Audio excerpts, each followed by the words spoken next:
When you live to be 102 years old, the house gets quieter than most people can imagine. Not peaceful quiet, not the kind you hear in the countryside at dusk when the crickets begin to sing. I mean the kind of quiet that echoes, the kind that reminds you every single morning that almost everyone you once loved is gone. My name is Clara Whitfield. I'm 102 years old. I live alone in my wooden house here in Virginia. The paint on the porch is peeling a little. The floorboards creak in the same places they did 60 years ago. My husband used to joke that the house had more personality than both of us combined. He's been gone for 28 years now. When you outlive your friends, your siblings, your neighbors, and even one of your children, something changes inside you. People think the hardest part about aging is the aching knees or the dimming eyesight. They're wrong. The hardest part is becoming the keeper of memories no one else remembers. I remember things that nobody alive today can confirm. The smell of my mother's kitchen during the winter of 1932. The way my father cleared his throat before saying something serious. The sound of my husband's boots on this very porch when he came home from work in 1948. I carry entire worlds inside me, and for many years I thought that was a burden. After my husband passed, I was 74. I still felt strong, independent, capable. But something inside me cracked. We had been married 52 years, 52 Christmas mornings, 52 summers, 52 arguments about money, and 52 reconciliations before bedtime. One day, he was sitting in his chair by the window. The next, that chair became just a chair. Grief doesn't shout. It whispers. It sits beside you while you drink your coffee and makes you stare at the empty seat across the table. For a long time, I asked myself a question I was too ashamed to say out loud. Why am I still here? When you reach 90, people start calling you a blessing. When you reach 100, they call you a miracle. But they don't see the silent nights. They don't feel the weight of being the last one left from your wedding photo. There was a year, not too long after I turned 88, when I stopped planting flowers in the spring. I told myself I was too tired. Truth was, I didn't see the point. Who was I planting them for? That was the closest I've ever come to giving up without dying. One afternoon, I sat on this very porch, staring at the empty flower beds. A young girl from down the road, couldn't have been more than 8, stopped and asked me, "Miss Clara, why don't you have flowers?" Such a simple question. I almost told her, because everyone I planted them for is gone. But instead, I heard myself say, "I suppose I forgot." She looked at me like that was the silliest thing she'd ever heard. "Flowers aren't for people who are gone," she said. "They're for people who walk by."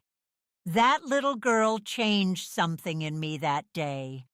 You see, when you live long enough, you start believing your purpose has expired, like a can of soup pushed to the back of the pantry. You assume the world has moved on, and there's nothing left for you to give. That is the biggest lie old age tries to tell you. At 90, I planted roses again. My knees protested, my back ached, but I planted them anyway. And that spring, neighbors I barely knew stopped to compliment them. Children picked petals and brought them to their mothers. Teenagers took prom pictures in front of my yard. My grief didn't disappear, but it changed shape.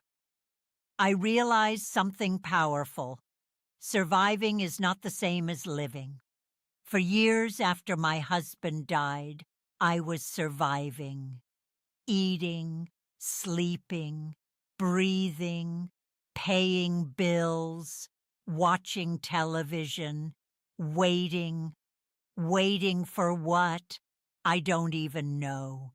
When you're young, you think life is about building. Building careers, building families, building homes. But at 102, I can tell you something no one tells you at 25. Life is not about building. It's about tending. Tending your relationships, tending your heart, tending your garden, tending your attitude. Because everything you build will eventually crumble or be passed on. But how you tended it, that's what lingers. I have outlived my best friend Margaret. We used to sit in this kitchen every Sunday afternoon. We'd drink tea and complain about our husbands in the most loving way possible. When she passed at 81, I thought the laughter in my life had ended. But laughter doesn't die with a person. It waits for courage. At 93, I joined a small church group. I was the oldest there by nearly 20 years. I felt invisible at first. But then one day, a woman half my age pulled me aside and said, "Clara, when you speak, we all listen. You've seen things we haven't." That was the day I stopped apologizing for being old. Let me tell you something important. Do not shrink yourself because the world moves faster than you. Speed is not wisdom. Experience is. At 102, I move slowly. I wake up before sunrise because sleep doesn't cling to me the way it used to. I sit by the window and watch the light spill over the trees. And I talk to my husband sometimes, not because I've lost my mind, but because love doesn't end just because breathing does. If you are afraid of aging, listen carefully. Your wrinkles are not evidence of decay. They are proof of endurance. Every line on my face was carved by something I survived. The war years, the loss of a child, financial hardship, loneliness, illness, doubt, and also joy. Don't forget that part. The day my son was born in 1946, I thought my heart would burst. The first time my husband danced with me in the kitchen to a scratchy radio song, I felt like the luckiest woman alive. People assume that when you reach my age, you must regret everything. I don't. But I do regret one thing. I regret the years I wasted worrying about what others thought of me. In my 40s, I worried if I was a good enough mother. In my 50s, I worried if I was attractive enough. In my 60s, I worried if I was useful enough. At 102, I can finally tell you the truth. Most people are too busy worrying about themselves to judge you as harshly as you think. I wish I had danced more, worn brighter dresses, spoken my mind sooner, forgiven faster. Forgiveness. Now that is something I learned too late and just in time. My sister and I didn't speak for 11 years over something so small I can't even remember the details now. 11 years. Pride is a thief. It steals time you can never earn back. When she fell ill, I went to see her. We cried. We apologized. We held hands like we did when we were girls hiding from thunderstorms. She passed 2 months later. If you are holding on to anger right now, let it go. You think it protects you. It doesn't. It isolates you. Living alone at 102 sounds lonely to many people. And sometimes, yes, it is.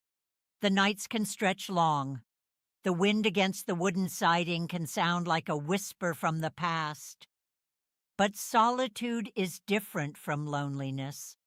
Solitude is when you are at peace with your own company. Loneliness is when you are at war with it. I had to learn to like myself after everyone else was gone. That may sound strange, but it's true. When you no longer have a role, no longer someone's wife, someone's mother in an active sense, someone's co-worker, you are left with just you, and that can be terrifying or freeing. I chose freeing. I started reading again at 95. My eyesight isn't perfect, but I manage. I started writing letters, not emails, not messages, letters. Some to my grandchildren, some to myself. In one of those letters, I wrote, "Clara, you are still here for a reason." I didn't know what that reason was then. Now I do. I am here to tell you this. Do not wait until everyone is gone to realize your life mattered. It matters now.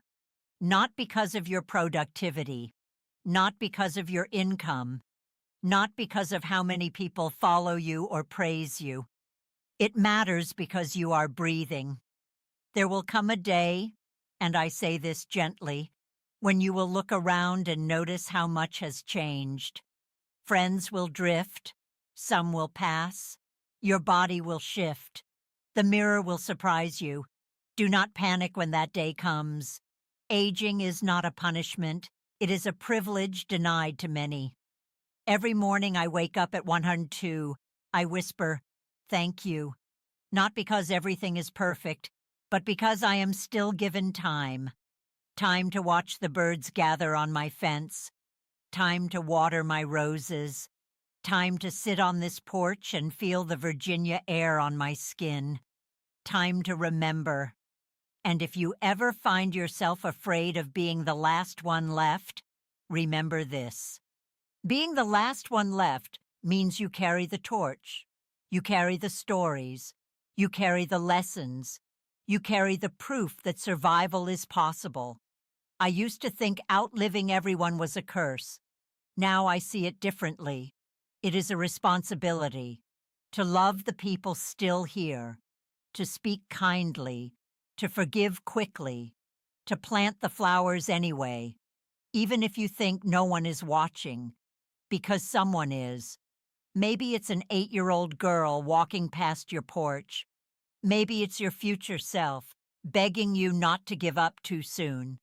At 102 years old, I don't know how many mornings I have left in this wooden house, but I know this with certainty. The quiet no longer scares me. It reminds me, I was here. I loved deeply. I endured. And that is enough.